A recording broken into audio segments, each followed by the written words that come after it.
may paano si Bus Bato. Oh, may pa liga ho si Bus Bato, mga kababayan. Ayan, Second, biruin mo po ha. Biruin nyo mga boss G pa mo, sir ha. Second, Senator Bato Cup. Ayos. Ano po to? Beng-bengan ho ito. Barilan ho ito, mga bossing. Yung pagalingan ng Aba, second, Bato de la Rosa Cup. Samantalang putek na yan. Muntik na. Sa Senado ho, walang naitutulong ito. Sa Senado ho, laging absent. Ilang araw na. Sa araw-araw po na ginawa na pagla-live natin, binibilang po natin yung absent ni Bato de la Rosa. Kung hindi ako nagkakamali, baka 25 araw na pong absent itong si Bato de la Rosa, mga boss. Sa Senado. Tapos ito, ang aatupagin yung ganitong Senator Bato Cup. Second, Senator Bato de la Rosa Cup. Level 3, ayan, December 5 to December 7, 2025. Ano daw po, yung mga maliliit na barrel, tapos yung mga malalaki. Diversion. Saan gaganapin? Doon daw po, sa Davao City, Philippines, mga bossing. At, syempre, may mga umatendo, mga kababayan. At nakita din natin, tingin nyo, AI? Yung litrato, tingin nyo ipinatong lang ho, mga bossing. Pakisagot nga ako kasi ayoko magkamali no? Tingin nyo, ipinatong lang yung litrato ni Bato de la Rosa at tapos gayon, pinatong lang? Kasi para sa akin, tinitingnan ko yung pati yung pixel Tinitingnan ko pati yung pixel. Etong, ayan magkakaiba.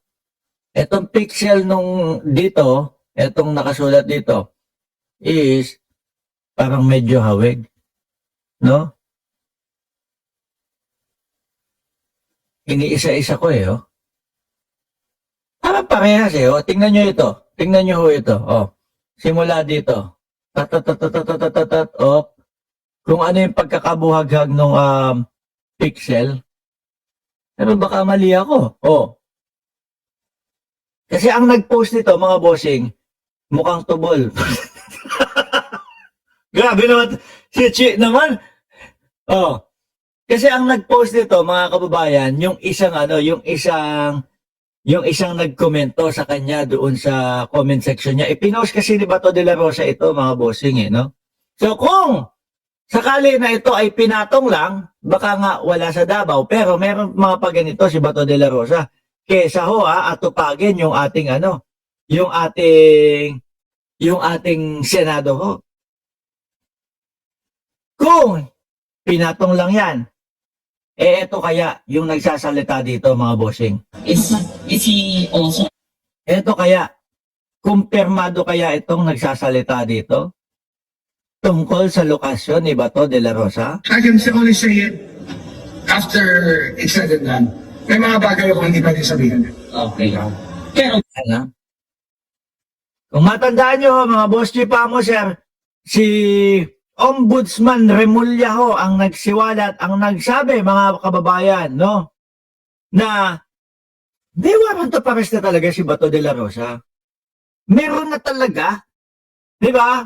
Kaya lang, kulang pa ng pirma o kulang pa ng stamp or whatever kung ano yung kulang. Pero ako, pinapaniwalaan ko itong tao na ito, mga bossing. At yan ang kanyang sinasabi, meron talagang warrant of arrest si Bato de la Rosa. Sabi ni Ma'am Neng Gigi, meron yan. Kaya nga nagtatago Yun din po ako. Tuloy natin. I can only say it after it's said and done. May mga bagay ako hindi pwede sabihin. okay. Pero meron, sir. Meron. Nasa cellphone niya nga daw. Meron. Pero may mga bagay ako hindi pwede sabihin. Aha. Paano kapag ka sinabi mo, iniladad mo lahat, ang mangyayari, takbuhan, alisan, pulasan. Ayan pa nga lang po, hindi pa opisyal yung warrant of arrest ni Bato de la Rosa at kulang pa daw ng lagda, pirma, or kung ano mang stamp yung hinihintay, mga bossing. Pero nagtatago na po si Bato de la Rosa. Hindi na po makita si Ronald Bato de la Rosa, mga kababayan. Biruin niyo po yun. Hindi lang, I had to limit myself to that. Parang dito pa po sir si Sen Bato sa Philippines. Andito ba naman yata? O nandito pa, nandiyan pa daw sa Pilipinas. Hindi, tingin ko naman no, talagang nandiyan pa sa Pilipinas. Kung lalabas si Bato de la Rosa at lalo na lumabas yung ICC na warrant of arrest sa no, na habang nasa ibang bansa siya, baka mas madali siyang mahuli, makuha ng Interpol.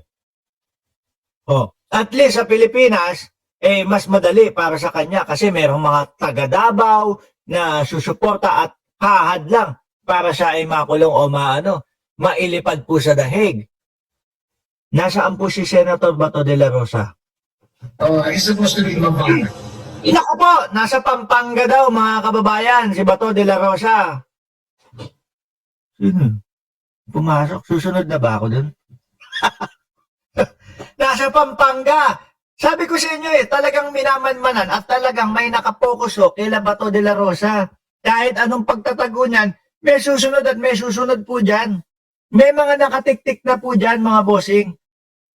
Ano po? Huli sa Pampanga daw. Ulit, atras natin, ha? Self to that. Parang dito pa po sir si Sen Bato sa Philippines. Andito ba naman yata? He's supposed to be in Pampanga. Is he also under surveillance currently? Or We're tracing his whereabouts once in a while. At the trace natin. Para po, pag ready na sila at handa na sila na kunin si Bato de la Rosa, alam nila ang lokasyon agad. Sa Pampanga daw, mga kababayan, sabi ni Boying Remulla. Baka nga, yung pinakita nating litrato doon ay inedit lang ng mga fans ni Bato de la Rosa. Hindi po ba? Pero ito, pinapaniwalaan ko po yan, si Boying Remulla. Malaki po ang niyan Malaki po ang reach niyan, mga bossing Meron po panigurado, meron pong mga galamay yan. Sabi ni Chi, Villaruel, tagal makulong ng kalbo, excited pa naman ako. Malapit na yan. Onting-onti na lang yan. Di po ba? Ngayon mga kababayan, alisin natin yan. Huwag niyo munang takutin si Bato de la Rosa. Puntahan po muna natin si Sandro Marcos. No? Kasi binabatikos po si Sandro Marcos ng mga DDS na sabi daw ho nila nako, umatinig nga. Executive session naman ang ginawa ni Sandro Marcos. Kasi may mga dahilan din po dyan mga bossing, no? Kagaya niyan, Sandro Marcos, ICI may release video of my testimony if it will not harm probe. Baka po may mga masasabi o meron siyang mga mababanggit doon na ang mangyayari po ay makatulong para doon sa mga iniimbestigahan at isisiwalat niya na magtago. Uy, nabanggit ka na ni Sandro Marcos doon sa ICI.